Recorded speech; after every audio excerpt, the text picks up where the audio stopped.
दोस्तों, honourable supreme court ने माननीय सर्वोच्च न्यायालय ने वरिष्ठ नागरिकों को एक चेतावनी दी है, एक नसीहत दी गई है, एक तरीके की वार्निंग दी गई है कि जब भी वो अपनी संपत्ति को ट्रांसफर करते हैं अपने बच्चों के नाम, अपने उत्तराधिकारियों के नाम, अपने लीगल हेयर के नाम, तो उन्हें किन बातों का ध्यान रखना चाहिए ताकि भविष्य में उनके लिए कोई समस्या ना हो। जानेंगे वो आज की इस वीडियो में क्या है लेटेस्ट जजमेंट जिसके माध्यम से ऑनरेबल सुप्रीम कोर्ट ने ये बात बताई है, और इसके साथ ही जो अनकंडीशनल गिफ्ट ट्रेड होती है वो क्या होती है। तो चलिए बिना किसी देरी के वीडियो शुरू करते हैं। नमस्कार दोस्तों, मैं सुमित कुमार आप सभी का हमारे यूट्यूब चैनल में स्वागत करता हूं। दोस्तों, सीनियर सिटीजन की हिफाजत के लिए, उनकी सुरक्षा के लिए और उनकी प्रॉपर्टी की विरक्षा के लिए the maintenance and welfare of parents and senior citizen act बनाया गया है, जिसके तहत, जिसे कहते हैं वरिष्ठ नागरिक अधिनियम, जिसके तहत सीनियर सिटीजन की और उनकी जो प्रॉपर्टी है उनकी भी रक्षा की जाती है।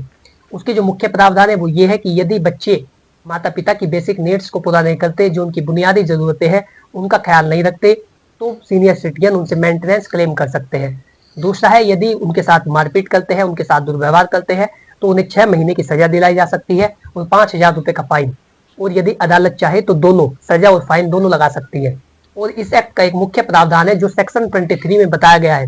Section 23 of senior citizen act ये कहता है कि यदि किसी बुजुर्ग ने, किसी सीनियर सिटीजन ने, वरिष्ठ नागरिक की एज जो है वो है 60 वर्ष की, 60 वर्ष के व्यक्ति को जो भारतीय नागरिक है उसे वरिष्ठ नागरिक की संज्ञा दी गई है। तो यदि कोई भी वरिष्ठ नागरिक अपने बच्चों को अपनी संपत्ति इस मंशा से देता है कि वो संपत्ति को लेने के बाद उनका ख्याल रखेगा, उनकी बेसिक नीड्स को पूरा करेगा, उनकी जो बुनियादी जरूरतें हैं उन सभी का ख्याल रखेगा, खाना पीना रहना और जो उनकी दवाइयों का खर्चा है उन सभी का ख्याल रखेगा, वो खर्चे उठाएगा और उनकी जो बेसिक नीड्स है उनको भी पूरा करेगा, तो इसके चलते वो अपनी संपत्ति अपने बच्चों के नाम ट्रांसफर कर देते हैं।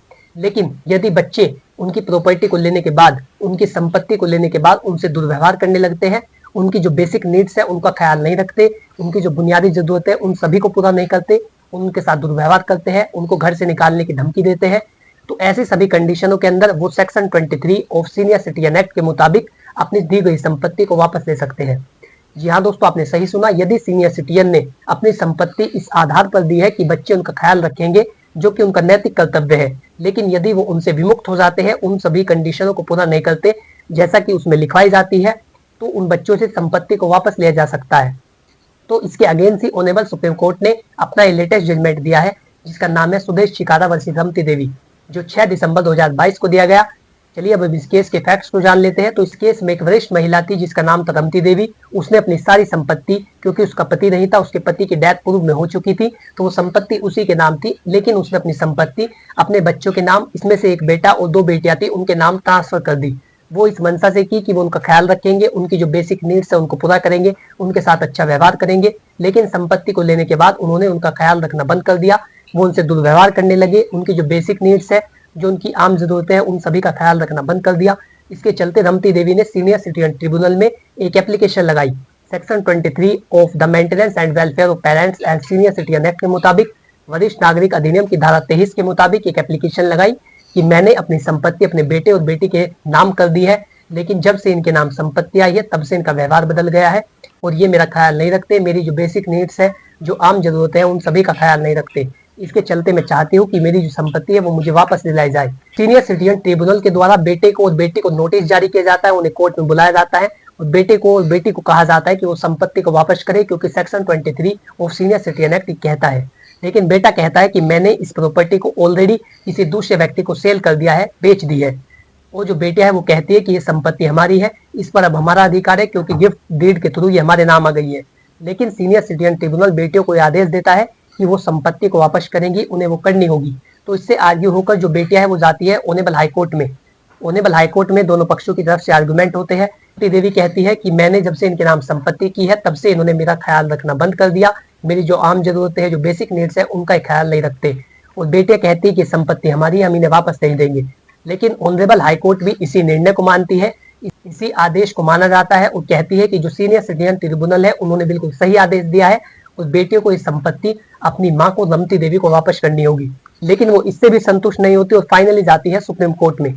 सुप्रीम कोर्ट में भी दोनों पक्षों की तरफ से आर्गुमेंट होते हैं, दोनों पक्षों की तरफ से दलीलें दी जाती है, और लेकिन ऑनरेबल सुप्रीम कोर्ट दोनों पक्षों की बातों को सुनने के बाद जो फैसला है उसे रिजर्व कर देता है और फैसला दिया जाता है बेटियों के पक्ष में।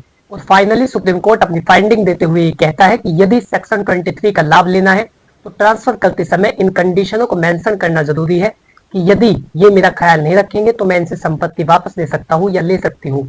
यदि आपने ट्रांसफर करते समय इन कंडीशनों को मेंशन नहीं किया कि यदि मेरे बच्चे संपत्ति को लेने के बाद मुझसे दुर्व्यवहार करने लगे हैं, मेरा ख्याल नहीं रख रहे हैं, तो मैं इनसे संपत्ति वापस ले सकूंगा, तो आपको ये संपत्ति वापस नहीं दिलाई जाएगी। और जब रमती देवी ने इनको प्रॉपर्टी को ट्रांसफर किया तो उन्होंने कोई भी ऐसी कंडीशन मेंशन नहीं कराई कि यदि ये मेरा ख्याल नहीं रखेंगे तो मैं इनसे संपत्ति वापस ले सकती हूँ। इसके चलते इनको ये संपत्ति वापस नहीं दिलाई जा सकती, क्योंकि सेक्शन 23 ऐसी कंडीशन में लागू नहीं होता। इसलिए इस गिफ्ट डीड को कहा गया अनकंडीशनल गिफ्ट डीड। इसके चलते जो फैसला है वो आया बेटियों के फेवर में।